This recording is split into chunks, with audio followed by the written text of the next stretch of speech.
Phantom Blade Zero has been one of those games that I've kept my eye on for a while now. Every time they show it, the combat looks ridiculous. Not ridiculous in a way where I'm sitting here wondering whether it's fake or heavily scripted.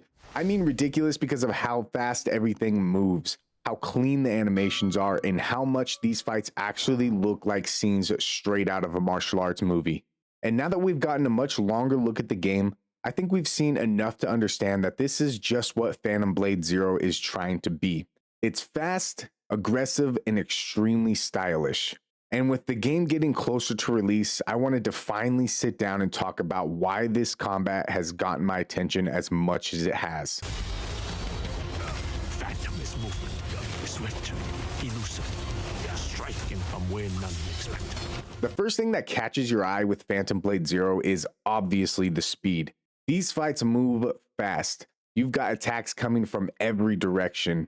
Soul is moving in and out of range constantly. Weapons are clashing. Attacks are being deflected and everything flows together almost without stopping.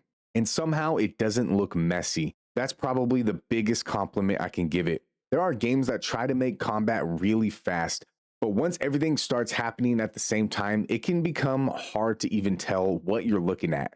Phantom Blade Zero doesn't really have that problem from what we've seen. Even when the fights get crazy, you can still follow what Saul is doing. You can see when he's attacking, you can see when he's defending, and you can see when he's creating an opening. And when he gets that opening, the game lets him completely go off.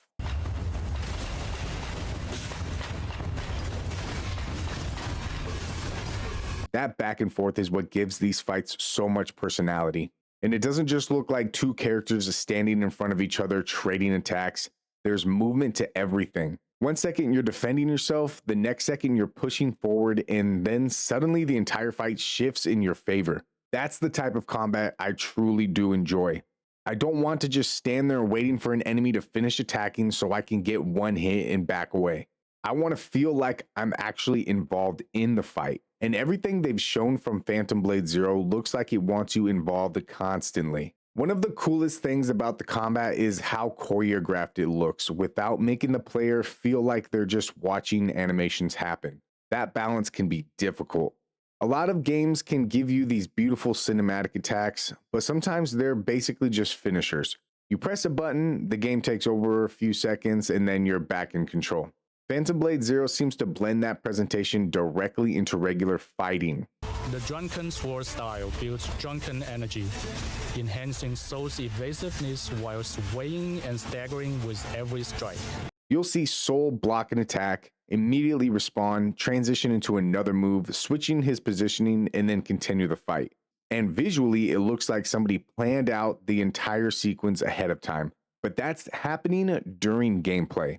That's where the whole "this almost looks too good to be real" thing comes from my end. It isn't just graphics, it's the way the animation connects to each other. There's very little awkward stopping and starting between moves. Everything flows.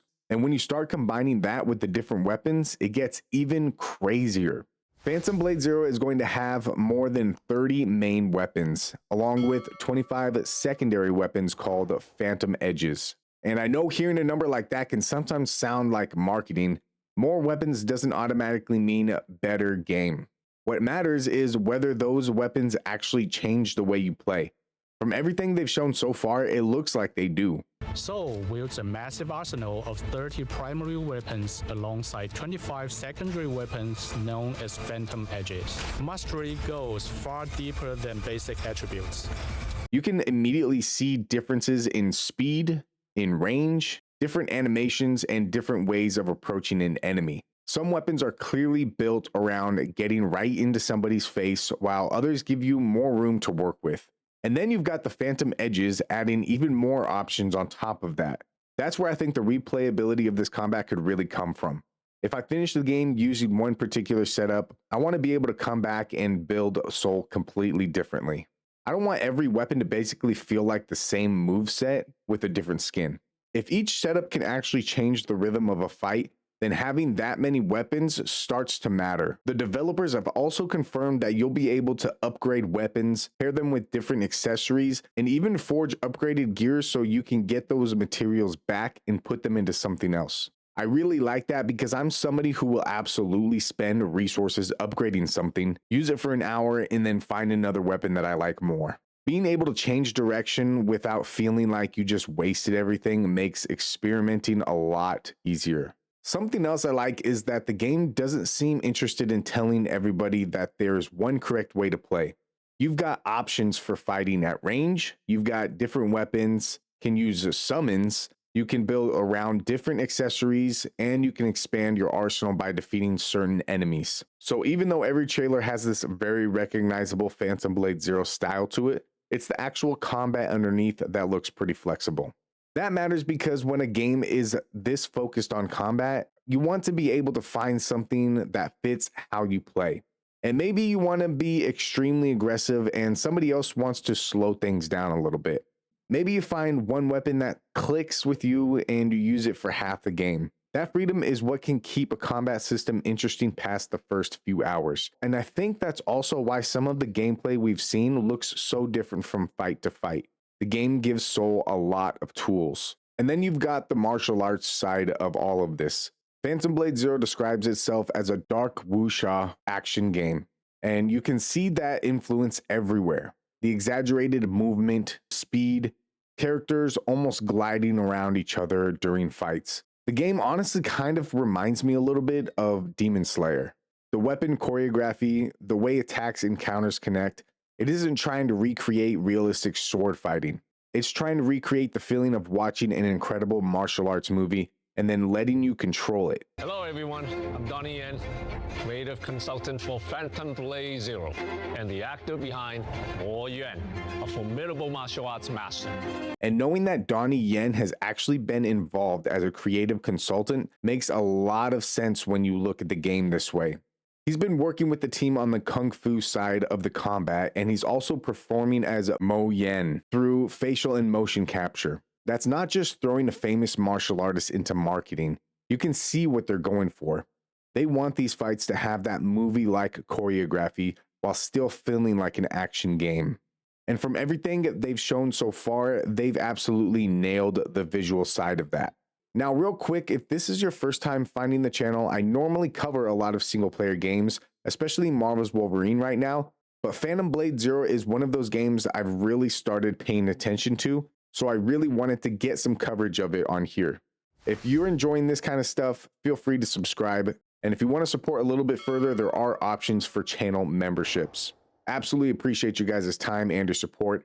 There will definitely still be plenty of Wolverine coverage, but I'm also interested in talking about some of these other games that I'm planning on playing. All right, let's get right back into it. When your character can do this much, the enemy obviously has to be able to keep up with you. And based on what S Game has talked about, they're putting a lot of emphasis on that too. There are multiple difficulty options. If you mostly want to experience the story with not a lot of difficulty, there's Wayfarer. And if you want something more demanding, Hellwalker is supposed to use more advanced and adaptive enemy intelligence.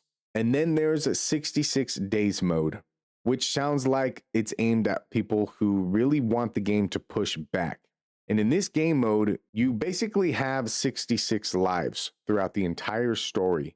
And as soon as the 66 days is up, you are completely pushed back all the way to the start of the story.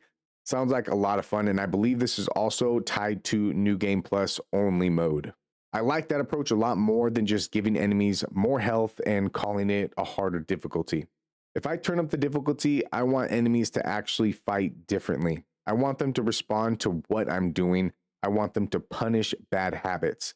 Because if Soul has this huge toolbox and the enemies can't deal with any of it, at a harder difficulty, eventually you're just beating up targets. And if you're wanting something more difficult, that's not something you want.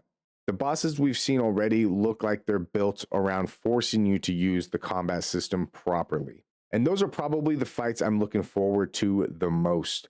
When you've got two characters moving this fast and both of them are constantly attacking and defending, that's when the combat really starts to look like a duel instead of a normal boss fight. I think this is where I'm at with Phantom Blade Zero. This went from being a game where I would see a trailer every once in a while and think, yeah, that looks pretty cool, to a game that I genuinely want to play. Because they've shown enough now, we're not working off 1 to 2 minute trailers anymore. They've shown extended combat, shown different weapons, and they've shown different enemies. We've seen boss fights, we've gotten a better look at how builds work. We know there's more going on outside of combat with exploration and side quests.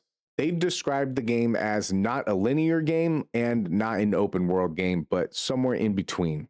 So when I look at Phantom Blade Zero now, I'm not just looking at a game with some really impressive animations. I'm looking at a game that knows exactly what kind of combat experience it wants to give you. Now, obviously, none of us can tell you exactly what the controller feels like until we actually play it. But visually, mechanically, and just based on the amount of gameplay they've shown at this point, I'm pretty sold on what Phantom Blade Zero is doing. The combat looks insanely fast without becoming impossible to follow. There's a ton of different weapons and ways to build your character, and the martial arts influence gives the entire thing an identity that feels completely different from a lot of other action games coming out right now. If it all comes together the way it looks like it will, I think combat is going to be the thing people remember the most about Phantom Blade Zero. And thankfully, we don't have to wait much longer. Phantom Blade Zero releases October 28th here in the US, with the broader release following October 29th.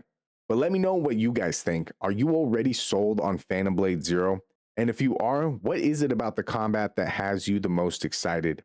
I absolutely appreciate your guys' time. And if you would like to do me a favor, hype up the channel, hit the like button, share your thoughts down below, subscribe if you're not subscribed, and share my content with someone you might think will enjoy it. Also, let them know to like, share, comment, and subscribe as well. I hope you guys have a good day, a good night, and a good morning wherever you're at, and I'll see you in the next one.